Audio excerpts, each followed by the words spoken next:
Assalamualaikum warahmatullahi wabarakatuh.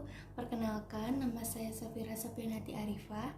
Saya dari kelas 3C jurusan Administrasi Bisnis, Prodi D4 Administrasi Negara, Politeknik Negeri Pontianak. Di video kali ini, saya akan mempresentasikan materi bab 5 mata kuliah SAP. Adapun tujuan saya membuat video ini adalah untuk memenuhi salah satu tugas mata kuliah Sistem Administrasi Pegawai yang diampu oleh Bapak Sulaiman Esos MSI. Kalau begitu, langsung saja ke video pembahasannya. Nah, baik, kita akan mulai dari manajemen pegawai negeri sipil. Yang pertama kita akan bahas tentang pengertian manajemen PNS. Manajemen PNS adalah keseluruhan upaya-upaya untuk meningkatkan efisiensi, efektivitas, dan derajat profesionalisme penyelenggaraan tugas, fungsi, dan kewajiban kepegawaian yang meliputi perencanaan, pengadaan, pengembangan kualitas, penempatan, promosi, penggajian, kesejahteraan, dan pemberhentian. Kemudian, fungsi-fungsi manajemen PNS meliputi yang pertama perencanaan, yaitu formasi PNS. Kemudian ada pengadaan PNS, pengembangan PNS, yaitu diklat PNS. Yang keempat ada penilaian, yaitu DP3 dan pengujian kesehatan PNS. Yang kelima ada penghargaan, kenaikan pangkat, pengangkatan dalam jabatan, dan Satya Lencana Karya Satya. Satya Lencana Karya Satya itu adalah penghargaan dari negara kepada PNS yang telah bekerja dengan penuh kesetiaan, pengabdian, kecakapan, kejujuran, dan disiplin dalam bentuk tanda kehormatan. Kemudian pemberhentian dan kesejahteraan seperti pensiun, asuransi sosial, dan pemeliharaan kesehatan. Selanjutnya mengenai formasi PNS. Formasi PNS itu diatur dalam PP nomor 97 tahun 2000 yang berhubungan dengan PP nomor 54 tahun 2003. Pengertiannya adalah jumlah dan susunan pangkat PNS yang diperlukan dalam suatu satuan organisasi negara untuk mampu melaksanakan tugas pokok dalam jangka waktu tertentu. Itu adalah pengertian dari formasi PNS. Kemudian ada tujuannya. Nah, tujuannya adalah agar dalam satuan organisasi negara yang dimaksud dapat mempunyai jumlah dan mutu pegawai sesuai dengan beban kerja yang diperlukan. Kemudian ada dasar penyusunan formasi. Dasarnya yang pertama yaitu analisis kebutuhan dan penyediaan pegawai.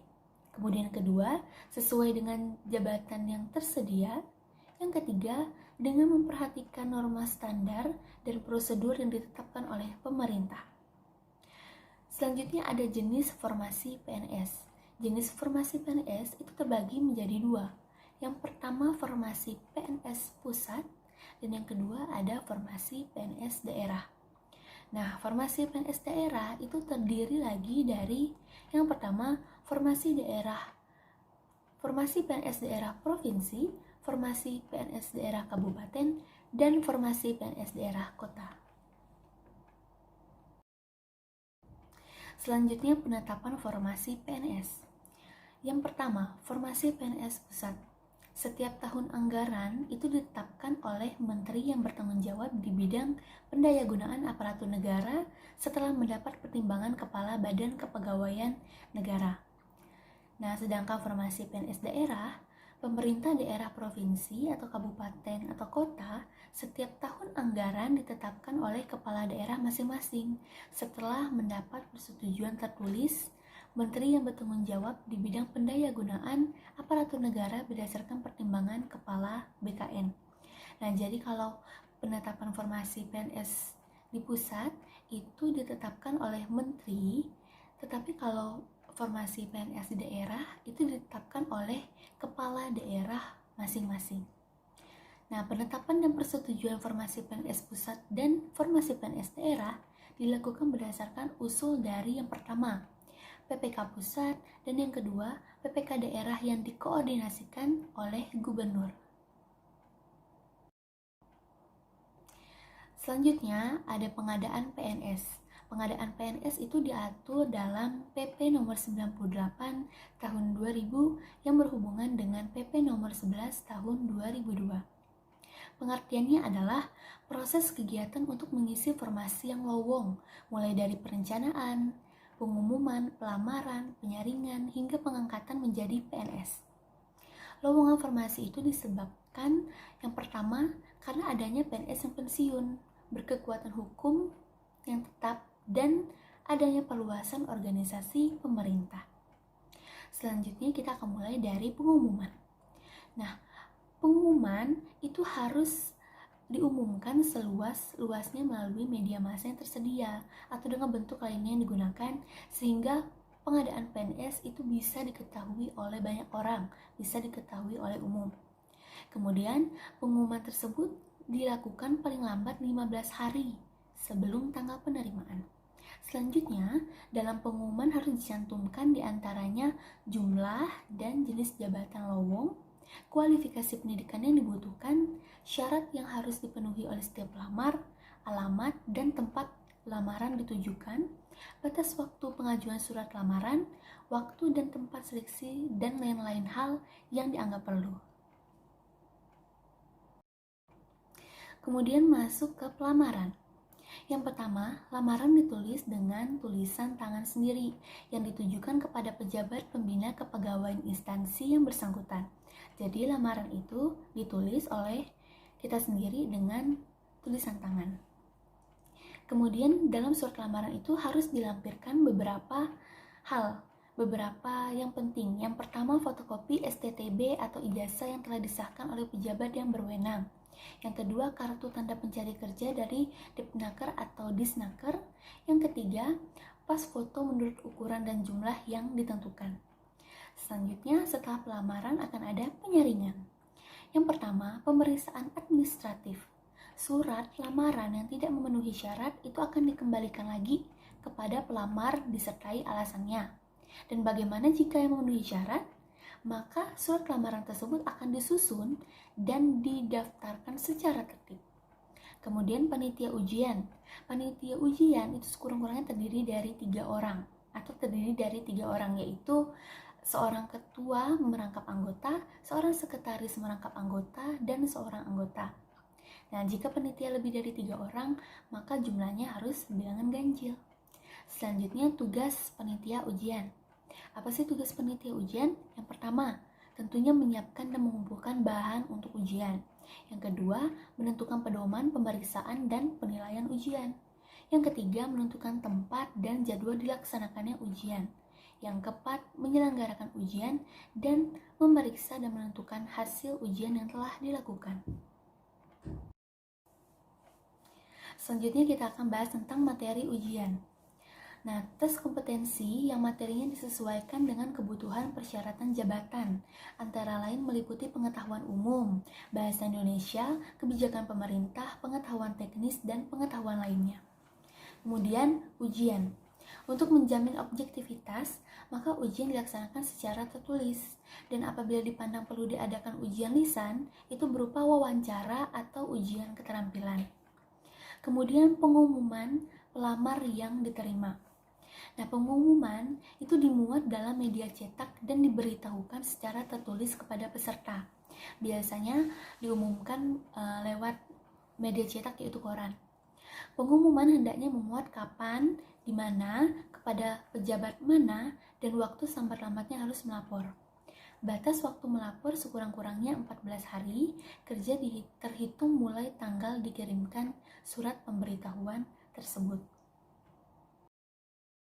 Kemudian kita akan masuk ke materi pengangkatan. Nah, pengangkatan sebagai PNS itu pelamar yang dinyatakan lulus dan diterima wajib melengkapi dan menyerahkan kelengkapan administrasi. Kemudian yang kedua, golongan ruang. Golongan ruang yang ditetapkan untuk pengangkatan sebagai CPNS pada saat melamar memiliki dan menggunakan ijazah yang dimiliki. Nah, ijazah lain yang setara dengan ijazah dokter, apoteker, S2 itu adalah ijazah yang dikeluarkan oleh PT yang bobot untuk memperolehnya setara dengan ijazah dokter, apoteker, S2 yang penetapan kesetaraannya dilaksanakan oleh menteri yang bertanggung jawab di bidang pendidikan nasional. Kemudian, ijazah yang diperoleh dari sekolah atau perguruan tinggi yang berada di luar negeri itu hanya dapat dihargai apabila telah diakui dan ditetapkan penyetaraannya dengan sekolah atau perguruan tinggi yang ada di Indonesia, yang ditetapkan oleh menteri yang bertanggung jawab di bidang pendidikan nasional. Nah, kemudian lanjutannya kita akan bahas tentang penghasilan. Penghasilan itu diatur dalam Peraturan Pemerintah atau PP nomor 7 tahun 1977 tentang Peraturan Gaji PNS terakhir dirubah dengan PP nomor 25 tahun 2010. Nah, yang dimaksud dengan gaji itu adalah penghasilan PNS yang terdiri atas gaji pokok, tunjangan keluarga, tunjangan jabatan apabila menduduki jabatan, dan tunjangan lain yang berlaku bagi PNS. Kemudian masa percobaan. Masa selama menjadi CPNS merupakan masa percobaan. Nah, lamanya masa percobaan ini itu sekurang-kurangnya 1 tahun dan paling lama 2 tahun sesuai ketentuan pasal 16 ayat 4 Undang-Undang Nomor 8 Tahun 1974 yang berhubungan dengan Undang-Undang Nomor 43 Tahun 1999. Masa percobaan itu dihitung sejak tanggal yang bersangkutan diangkat sebagai CPNS. Kemudian pengangkatan CPNS menjadi PNS.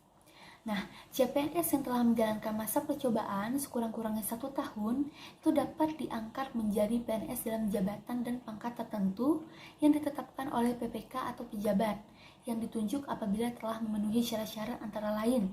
Setiap unsur penilaian prestasi kerja atau DP3 itu sekurang-kurangnya bernilai baik, sehat jasmani dan rohani yang dinyatakan dokter penguji tersendiri, serta lulus diklat prajabatan. Kemudian, tanggal mulai berlakunya keputusan pengangkatan sebagai PNS tidak berlaku surut. CPNS yang telah menjalankan masa percobaan lebih dari 2 tahun dan telah memenuhi syarat untuk diangkat menjadi PNS karena sesuatu sebab belum diangkat menjadi PNS, maka dapat diangkat menjadi PNS apabila alasannya bukan karena kesalahan yang bersangkutan dan pengangkatannya menjadi PNS ditetapkan oleh Kepala BKN. Kemudian CPNS yang diangkat menjadi PNS itu diberikan pangkat sesuai pendidikan terakhirnya. Nah, kemudian yang ketiga, pendidikan dan pelatihan PNS. Pendidikan dan pelatihan atau diklat PNS itu diatur dalam PP nomor 101 tahun 2001. Pengertiannya adalah upaya yang dilakukan bagi PNS untuk meningkatkan kepribadian, pengetahuan, dan kemampuan sesuai dengan tuntutan persyaratan jabatan dan pekerjaannya.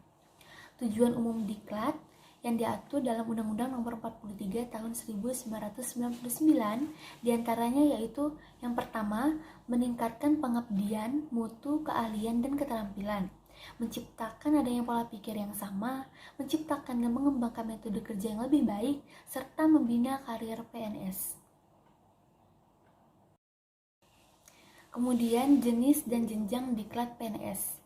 Nah, jadi jenis diklat dibagi menjadi 2. Yang pertama ada diklat prajabatan dan diklat dalam jabatan.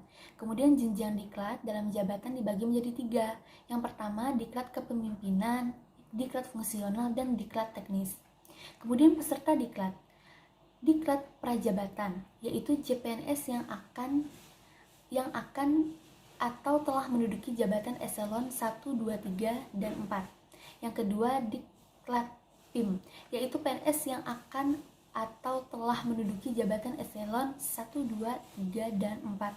Kemudian ada diklat fungsional, yaitu CPNS yang akan atau telah menduduki jabatan fungsional. Dan yang keempat yaitu diklat teknis, yaitu PNS yang membutuhkan peningkatan kompetensi PNS yang akan atau telah menduduki jabatan eselon 1, 2, 3, dan 4. Nah, jadi itu adalah beberapa peserta diklat. Yang keempat, penilaian PNS.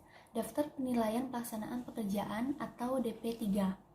Nah, Peraturan Pemerintah Nomor 10 Tahun 1978 dan SE KABAKN Nomor 2 SE 1980 itu memuat hasil penilaian pelaksanaan pekerjaan selama 1 tahun, mulai dari Januari sampai dengan akhir Desember. Nah, merupakan salah satu bahan pertimbangan dalam rangka pembinaan karir PNS. Pihak-pihak yang terlibat dalam penilaian yaitu yang pertama, ada atasan pejabat penilai, kemudian pejabat penilai dan pegawai yang dinilai. Kemudian pengujian kesehatan PNS diatur dalam PP nomor 26 tahun 1977. Kedudukan pegawai negeri yang bertugas memberikan pelayanan kepada masyarakat secara profesional, jujur, adil, dan merata dalam penyelenggaraan tugas negara dan pembangunan, itu tentunya sangat membutuhkan kesehatan jasmani dan rohani yang baik.